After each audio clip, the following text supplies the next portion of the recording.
जिस क्षेत्र पे पढ़ा है वो क्षेत्र है शिक्षा का क्षेत्र।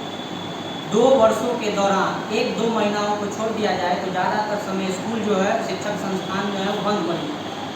दूसरी लहर के बाद बिहार सरकार ने सभी 10वीं से ऊपर 11वीं-12वीं विद्यालयों को, कॉलेज यूनिवर्सिटी को खोलने का ऐलान कर दिया है। तो आज 12 जुलाई से कोविड एप्रोप्रिएट बिहेवियर के साथ स्कूल, कॉलेज, यूनिवर्सिटी जो है वो खुली हैं।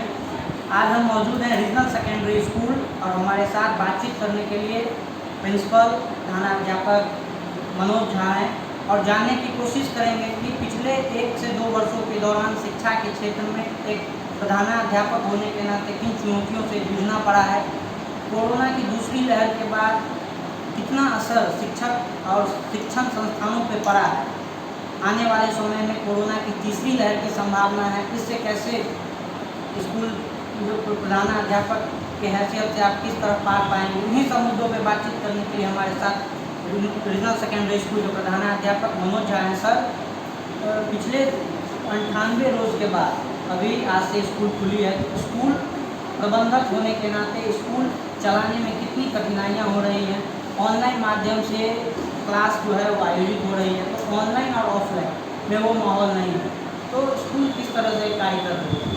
सबसे पहले तो आपका बहुत बहुत धन्यवाद जो आप इस विषम परिस्थितियों में हम लोगों के यहाँ आकर के हम लोगों की राय या हम लोगों का मंतव्य लेने का प्रयास किए हैं। हमारे बच्चों से भी आप मुलाकात किए हैं। ये जो दौर है कोरोना का दौर ही बहुत ही विषम परिस्थितियों वाला है, जिसमें जूझने की हिम्मत तो अब लगभग छीन चुकी है। प्राइवेट स्कूल की हालत ऐसी हो गई है, बड़ा स्कूल जो भी स्कूल्स हैं सब की हालत बहुत दयनीय हो चुकी है। क्योंकि जो परिस्थिति है इसमें बहुत हद तक पेरेंट्स जो हैं सो मदद कॉपरेशन की भावना नहीं लाए हैं, जिसके कारण इकोनॉमिकल कंडीशन बहुत ही बुरी तरह प्रभावित हुआ है। सबसे पहली बात है कि प्रथम दौर में जो हुआ उसके बाद लोगों को आशा थी कि अब कुछ दिन में खुल जाएगा, होते होते जनवरी फरवरी मार्च में खुला और कुछ हद तक हम लोगों ने सोचा कि अब सांस लिए, चलो भाई अब स्कूल खुल गई है, परेशानी से हम लोग दूर रहेंगे। लेकिन जो ही अप्रैल आया, अप्रैल में सेकेंड वेव आया और सेकेंड वेव आने के बाद जैसे हम लोगों पर वज्रपात सा करा और हम समझते हैं कि बहुत ही कठिनाइयों के दौर से हम और हमारे शिक्षक बहुत ही दौर से गुजर रहे हैं।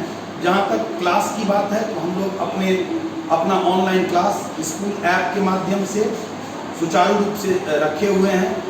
प्रतिदिन क्लास का जो रूटीन होता है, जैसे हम लोगों ने ऑफलाइन जैसे स्कूल में क्लास लेते थे उसी तरह से ऑनलाइन भी हम लोग रूटीनबद्ध तरीके से टीचर लोगों को क्लास दे चुके हैं। वो लोग अपना क्लास लेते हैं, बहुत तन्मयता से लेते हैं, बच्चे भी बहुत अच्छे ढंग से उसको अपने अंदर सन्निहित करते हैं। लेकिन जहाँ तक ऑफलाइन और ऑनलाइन क्लासरूम टीचिंग की बात है और ये ऑनलाइन टीचिंग की बात है, क्लासरूम टीचिंग का कोई भी सब्स्टिट्यूट नहीं हो सकता है, किसी भी परिस्थिति में नहीं हो सकता है। क्योंकि क्लासरूम में फेस टू फेस होने पर बच्चे में एक आत्मीयता की भावना आती है, गुरु में एक आत्मीयता की भावना आती है, जो एक निकटता प्रदान करता है गुरु और शिक्षक और बच्चे छात्र के बीच में, जो जिसका अभाव अभी देखा जा रहा है। वैसे ऑनलाइन में भी बच्चे पूरी तरह से जुड़े हुए हैं और बच्चे कोशिश कर रहे हैं, सीखने का प्रयत्न कर रहे हैं। हमारे शिक्षक भी बहुत प्रयत्न कर रहे हैं कि उनको अच्छे से अच्छे ढंग से उनको बढ़िया से बढ़िया कंटेंट दें ताकि बच्चा रिजल्ट अच्छा ला सके। और उनमें मोरल वैल्यूज़ का भी इनपुट दिया जा रहा है ताकि बच्चे इन विषम परिस्थितियों में 1 साल या 1.5 साल से जो दौर चल रहा है, ये कठिन परिस्थिति जो चल रही है, इसमें भी बच्चे अपने आप के अंदर अपनी संस्कृति को सन्निहित रखें। सर, आपसे दूसरा सवाल है, काफ़ी कोरोना के लहर के बाद जो समय है उस वर्ष आधे वर्ष गुजर गया, तो CBSE ने इस वर्ष 2 पैटर्न में परीक्षा लेने का ऐलान कर चुकी है। पहला जो है वो नवंबर से दिसंबर के बीच में, दूसरा अप्रैल से मार्च अप्रैल के बीच में लेगी और 2 सिलेबस को 2 भागों में बांट दिया गया है। यदि कोरोना की तीसरी लहर आती है तो स्कूल प्रबंधक होने के नाते आपकी कितनी बड़ी जिम्मेदारी है कि आप कितने जल्दी जो कोर्स हैं उस सेशन को कंप्लीट करा लिया जाएगा।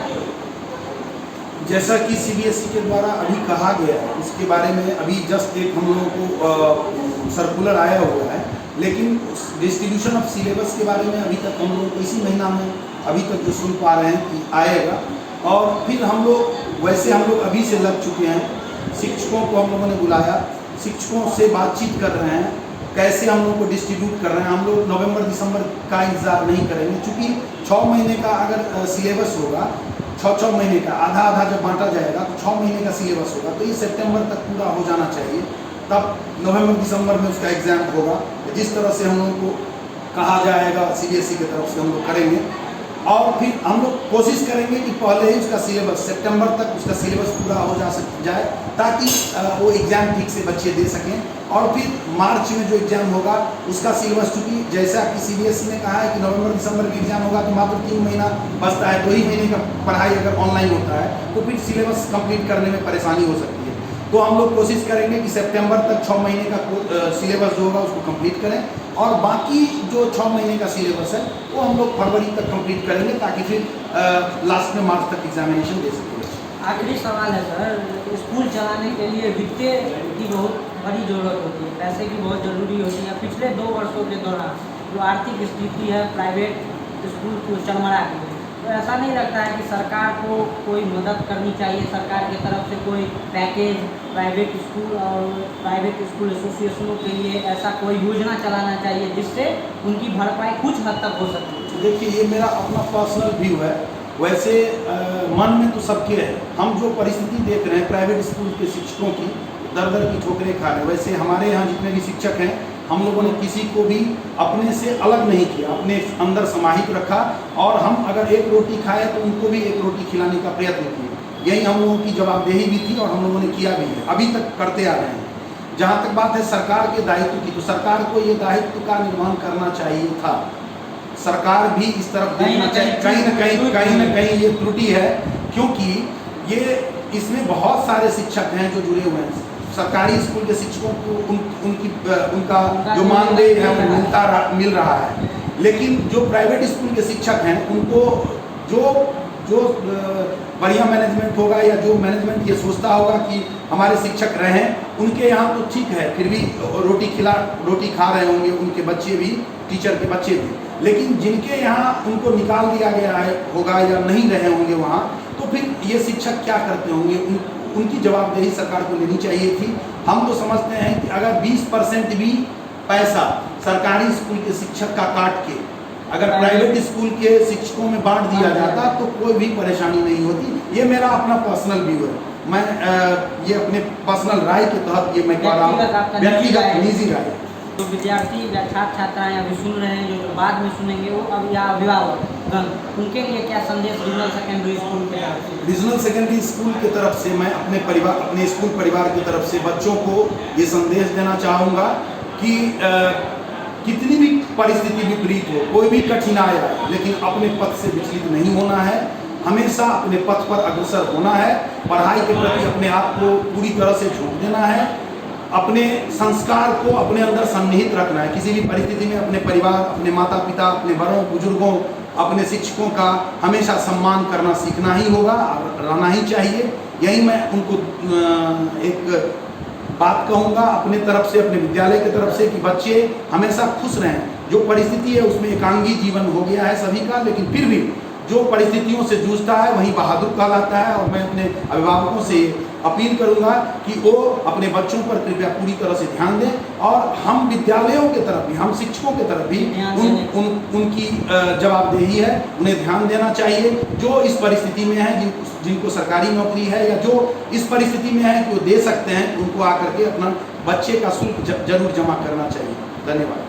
देखिए, सर ने साफ कहा कि सेशन जो है वो कंप्लीट करा लिया जाएगा समय से, और अभिभावकों के उन्होंने अपील की है कि अभिभावक को एक सकारात्मक पहल करनी चाहिए, क्योंकि अभिभावक ही स्कूल की जो मेन आर्थिक पूंजी के जो आधार हैं वो अभिभावक हैं। कैमरा सहयोगी रौनक के साथ अभिनव झा, हिंदी माइक, मधुबनी।